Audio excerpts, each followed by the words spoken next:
এই হচ্ছে আমার করম গাছ। করম জামা এই যে খুবই সুন্দর হয়ে রয়েছে আমার ছাদের উপরে। এটা করমজা। তারপর হচ্ছে এটা বোম্বাই মরিচ, এবার বেশি একটা হয় না, সিরিয়াল আছে। আর এই হচ্ছে আম গাছ আমার, আম পাইকা পাইকা পুড়ে দিতে আছে, খাওয়ার লোক নাই। আর আমরা ঢাকা শহরে আম পাই না। কি সুন্দর আম, আম পাইকা পুড়ে দিতেছে পাইকা।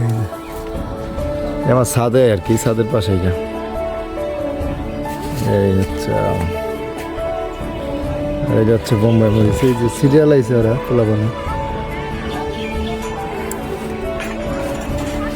আর ঢাকা শহর আমরা আম পাইতে আছি না খাইতে। হ্যাঁ, এটা আমার অনেকগুলো গাছ আম হয়েছে। এই একটা, ওই একটা, এগুলো সবগুলোতে আম হয়েছে মোটামুটি। তো এই ঝড় তুফান হওয়ার কারণে আম গাছে সব পইরা আর কি। আম ছিল একদম পাতা আর আমের সমান ছিল এই গাছটা, সব পাইকে রয়েছে, কিন্তু খাওয়ার লোক নেই। আর এই হচ্ছে পেয়ারা, এটা নতুন গাছ আর কি, এক বছর হয়েছে লাগাইছি, সব নতুন এই গাছগুলো। তো আমরা ঢাকা শহর আম পাই না, আর এই যে গ্রামে আম পাইকে পাইকে পড়ে যাইতে আছে। ওই দেন অবস্থা আম, ওই যে আম কই রেখেছি, মানে কে খাইব। এই যে অনেক সুন্দর সুন্দর আম, অনেক সুন্দর আম হয়েছে গাছে। এই যে আম, আর আম খাওয়ার লোক নাই, আম আছে। ওই দেখছেন আমের অভাব নেই গাছে, গাছে পোকা ধরে আর কি, পোকা ধরে আমগুলো। করম জায়গাগুলো খুব সুন্দর লাগে না? কে কে খাবার কমেন্টে জানাও। এই যে অনেক সুন্দর সুন্দর করম চা।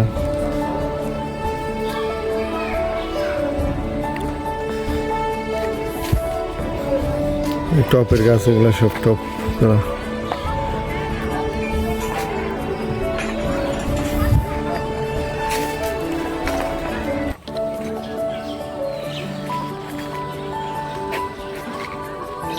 ওই হচ্ছে রাস্তা আমার বাড়ির পাশেই আর কি, ওই রাস্তা, এই রাস্তা।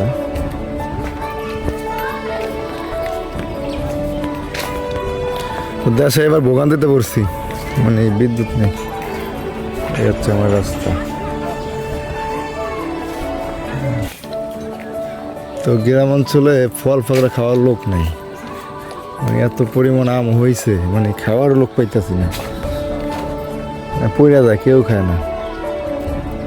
আমি আর আমার এই আম গাছের আম একটাও খাই না, কেন ভালো লাগে না, বাড়িতে আইসি আর ভালো লাগে না।